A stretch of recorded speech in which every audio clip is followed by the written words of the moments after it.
आज आपण कोथिंबीरचं पिठलं कसं बनवायचं ते पाहूयात. आपण ही आता एक गड्डी कोथिंबीर घेतलेली आहे. आता तिला आपण स्वच्छ पाण्याने 2-3 वेळा धुवून घेऊया. आता आपण इथं याच्यासाठी लागणारं साहित्य पाहूयात. एक बारीक कापलेला कांदा, लसूण आणि एक आल्याचा छोटा तुकडा, 6-7 मिरच्या, हळद, मीठ चवीनुसार आणि बेसन पीठ 1-1.5 वाटी. आपण आता पिठल्यासाठी वाटण करूया.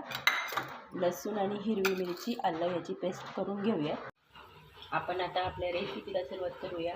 या चमच्याने मी 3 चमचे तेल घेतलेलं आहे कढईमध्ये आणि कोथिंबीर स्वच्छ बारीक कापून घेतलेली आहे. आलं लसूण मिरची सगळ्या पेस्ट केलेली आहे. कांदा आपण कापून घेतलेला आहे. आता आपण करायला सुरुवात करूया. आता आपण या कांदा कापून घेतलेला आहे कापलेला. थोडंसं जिरं टाकलेलं आहे.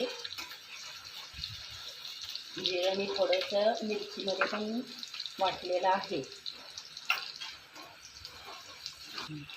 छान भाजून घेऊया जरा लालसर होईपर्यंत. आता आपण यात आलं मिरची लसूणची पेस्ट घालू. थोडे हळद घालू.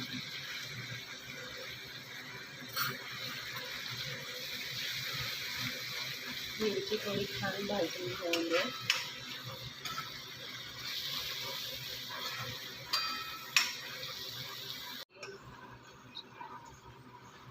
आता आपला कांदा लसूण मिरची सर्व भाजलेलं आहे छान. आता आपण त्यात कोथिंबीर टाकूया. या पिठल्याचं वैशिष्ट्य म्हणजे त्याला जास्त पाणी नाही लागत. जेवढं कोथिंबीरीला पाणी सुटतं तेवढ्याच ह्याच्यात पीठ आपल्याला हटायचं आहे. पाणी लागून द्यायचं नाही जास्त. जर थोडंसं पीठ घालताना थोडं वाटलं थोडंसं शिजवलं द्यायचं पाण्यात.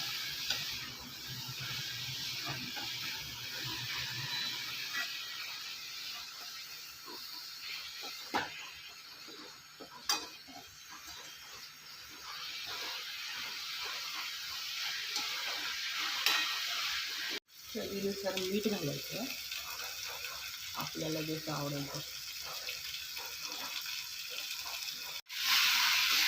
मला जास्त चमच्याची सवय नाही त्यामुळे मी हातानेच टाकते आणि माझ्या हाताचा अंदाज चुकत नाही.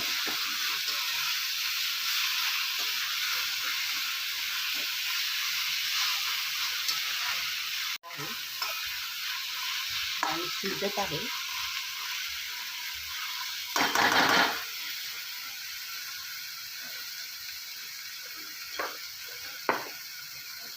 कोथिंबीर शिजलेली आहे, छान झालेली आहे. आता त्यात आपण बेसन हटायचं, थोडं करून हटायचं असतं.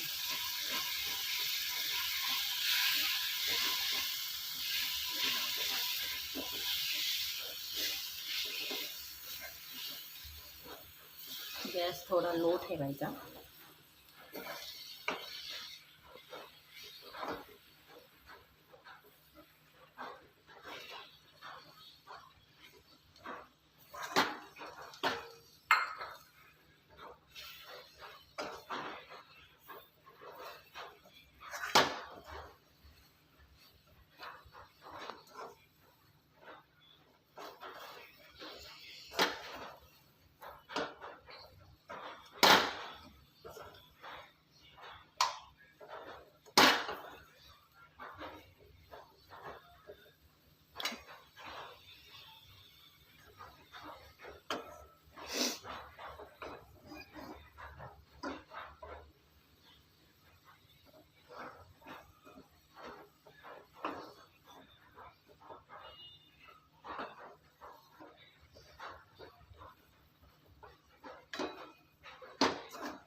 छान वास सुटलेला आहे तिखट.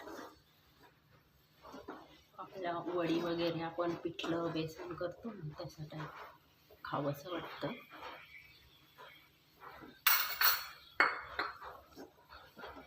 एवढं बेसन पुरेसं आहे, थोडंसं उरलेलं आहे माझं.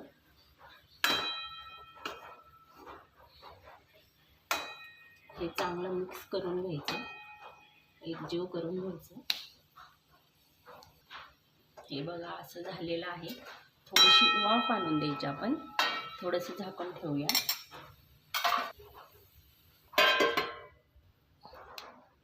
एक 2 ते 3 मिनटं वाफवून घ्यायचं. छान. आता आपण पाहूया कसं झालंय. छान सुट्ट होतं.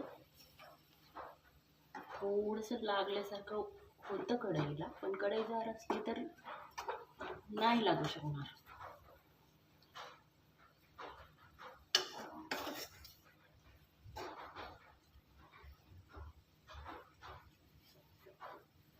झालेलं आहे आपलं पिठलं. छान असं सुट्ट होतं.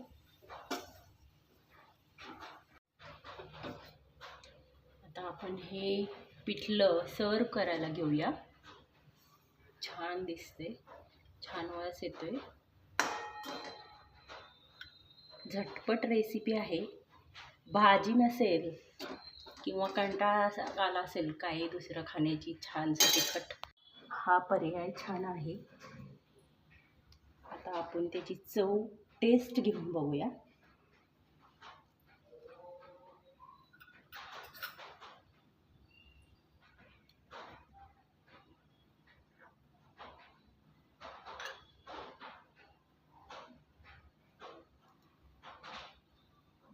आहा, सर्वांना आवडेल अशी खूप छान रेसिपी झालेली आहे.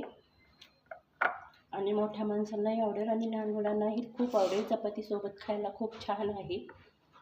सर्वांनी करून बघा. धन्यवाद.